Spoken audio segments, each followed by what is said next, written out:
Hey everyone, it's Lizzie and welcome back to my channel. Today I have another budget with a friend video to share with you guys, and if I woke up in your shoes, how would I handle your financial situation? How would I budget your finances? So that's what we're getting into today. So if you guys are interested to see what this looks like, how I manage this person's budget, then keep on watching. But before we get into this video, I'm so excited to announce that today's video is sponsored by Skillshare. And in case you do not know who Skillshare is and what they are about, they're an online learning community where they offer so many classes, like thousands of classes for you to learn something new. And that is from photography, graphic design, illustration, if you want to learn more about productivity, crafts, the list just goes on and on, seriously. And I'm really excited to do that during this time because we are at home. I will be taking the Intro to Procreate Illustrating on iPad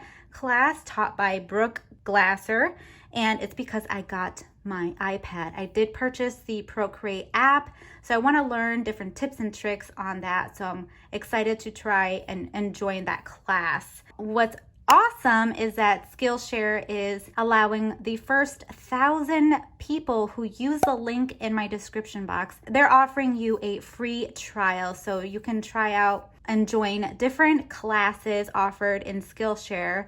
And I'm excited to know what class you're going to be joining. So definitely let me know in the comments what class you are joining so that way I can check it out as well and see if it's something that interests me also. So thank you so much to Skillshare for sponsoring today's video and offering us this great opportunity to learn and grow. But let's get into today's budget with a friend and see how I handle their finances. So the first thing that you want to do is lay out your calendar view. So I've already done that right here, but let me first show you what this friend of ours numbers look like. So these are the debt totals up at the top.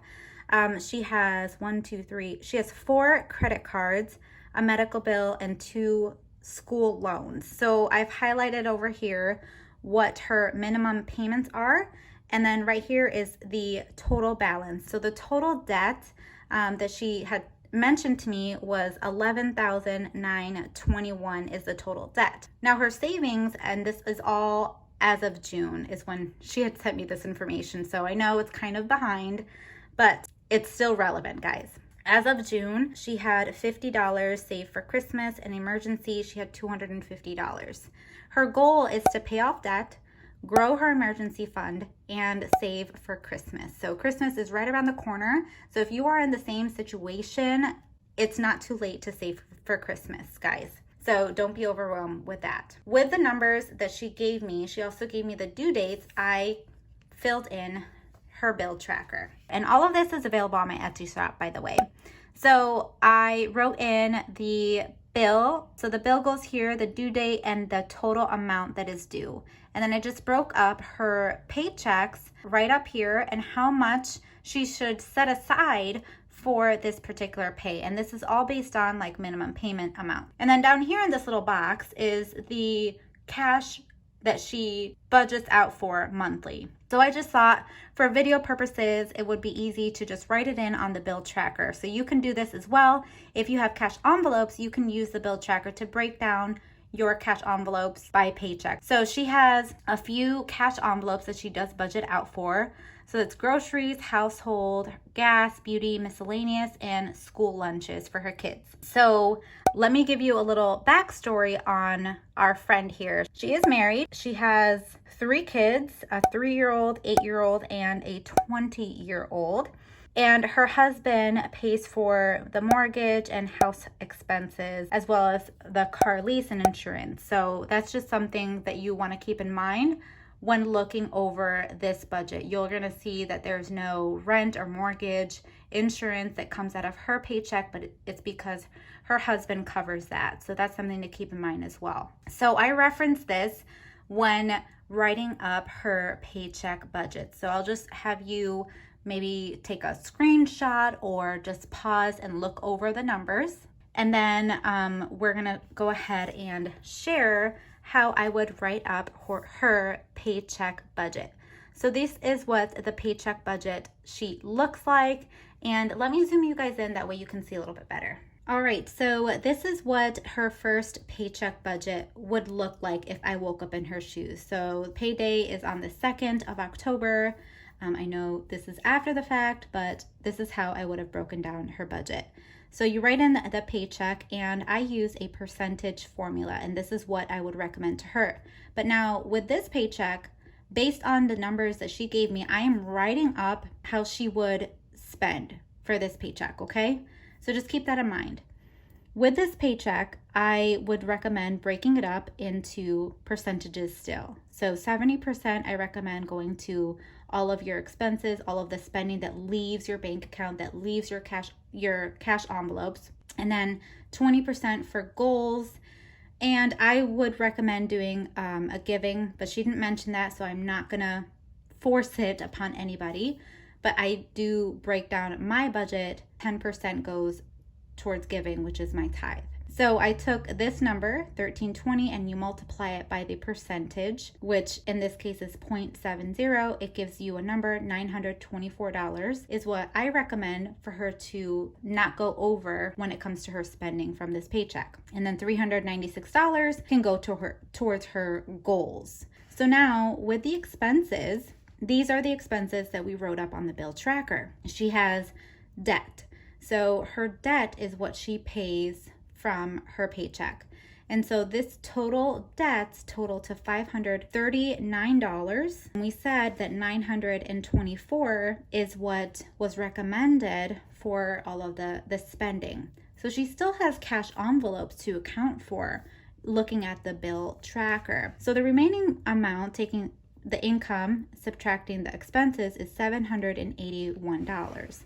But with her regular spending, she still has to buy food, buy household items. So that's something that we have to think about as well. I've set aside what she normally would spend in a month on her cash envelopes. So taking all of this into account, she's over the recommended amount of $924. However, we still have 2 more paychecks in the month of October to think about. So I'm not too worried about this first paycheck. So now let's move on to the sinking funds categories. And these are her goals that we're working on. Her priority was to have an emergency fund. And I do highly, highly recommend having at least $1,000 as a starter emergency if you don't have an emergency fund. Stop what you're doing and put money aside to grow your emergency fund to at least $1,000, because you just never know what can happen, especially the time that we're facing. I recommend saving rather than like paying off debt. That is just my personal preference. So just know that. So now sinking funds, she does want to save for clothing. She does want to save for gifts, car maintenance, Christmas, kids allowance, and fun.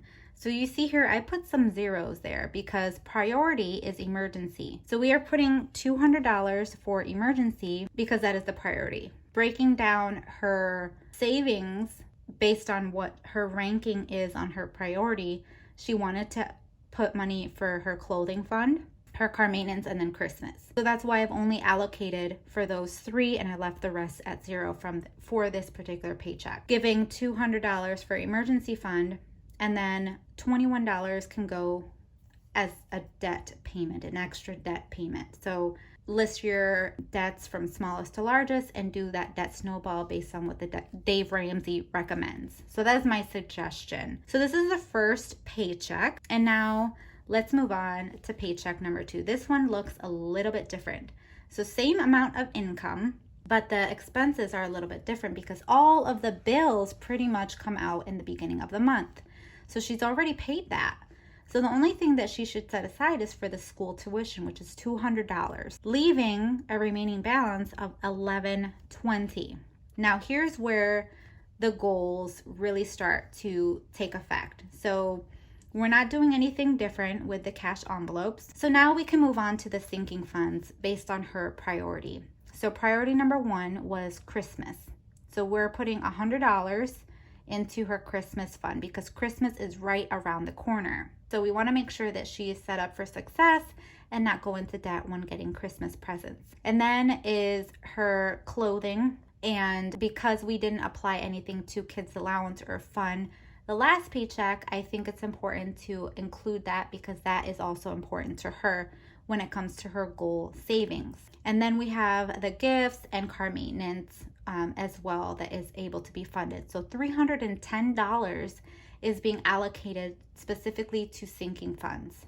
And now we have our emergency. Emergency is able to get $230, which is wonderful because we want to make sure that she's set up for success in case something happens. And that leaves us with the ability to pay $100 extra on her debt payments because we want to annihilate this debt. We want it to be gone.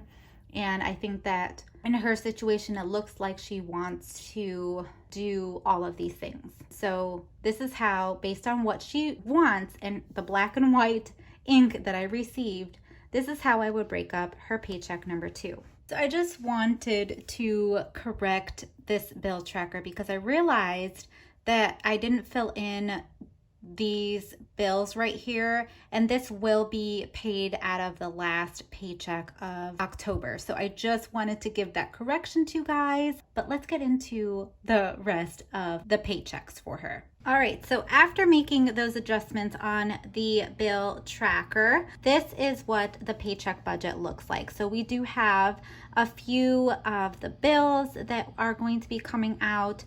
Total expenses on this bill, this paycheck budget is $392. It leaves a remaining balance of $928 that we're able to break down and give every single one of these dollars a job, because that is another important factor when creating a successful budget. So she has her usual cash envelopes, as we mentioned, and then we have our sinking funds that she's able to contribute a little bit to here, with the most important one being Christmas, because again, Christmas is right around the corner.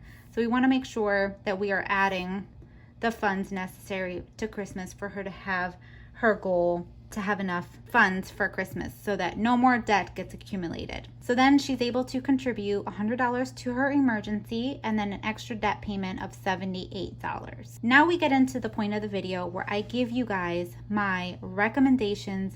If I woke up in her shoes, what would I do differently? So let me go ahead and share my thoughts with you. So here are my recommendations for somebody in her shoes. And those who are in a similar situation than she is. So as I mentioned in the beginning, she is married and she has 3 children. Her husband pays for the mortgage and all of the household expenses, phone, etc. So here's what I'm a firm believer of. If you are married, you should have a joint bank account and have everything combined into one. It's not that he pays for the bills, it's that we pay for these bills. Okay? Know my heart on this. I do not mean any hard words or to judge or anything, but you're asking me if I woke up in your shoes, how would I budget up my finances? We're gonna put everything in one bank account. So that is number 1. Put everything in one bank account. Your paychecks go in that account. All of the bills come out of that account. That is my recommendation number 1. The next thing that I recommend is to lower your grocery bill. So I would suggest doing the method of setting aside at least $100 for each person in your household for groceries, because $840 for a family of 5 seems like a lot. But I don't know what area you live in. That's just my recommendation. I think that you should really plan out every week for your meals, and this will help lower your grocery costs. This is just my thoughts on that whole grocery section of your budget. So I recommend doing that, having that formula of the 100 for each person in your household. The next thing I would recommend is to focus on one goal at a time. If you do not have an emergency fund of at least $1,000, I would recommend starting there. Focus on tackling that $1,000 set aside in your savings, and then focus on paying off your debts. I truly believe that this is what allowed us to be able to become debt-free. We did specific steps that Dave Ramsey recommends. So I definitely think that that is important because it allows you to reach your goal so much faster. So focus on one goal at a time. And the next thing is just make sure that both parties are aware of what is going on. Talk to your husband and share what your goals are, have these regular discussions, and I think that you guys would be set up for success. So another thing that is super important is to cut up your credit card because you have too many credit cards and they are with low balances. So I just think you should just cut them. Take that step. I know it's hard, but cut up your credit cards because you don't want to go back into the same methods that you had before. So that is my recommendations, and that is this budget with a friend video. I hope that you guys enjoyed it. If you did, be sure to hit the thumbs up button and subscribe to my channel if you haven't already, and I will see you guys in a brand new video. Bye guys.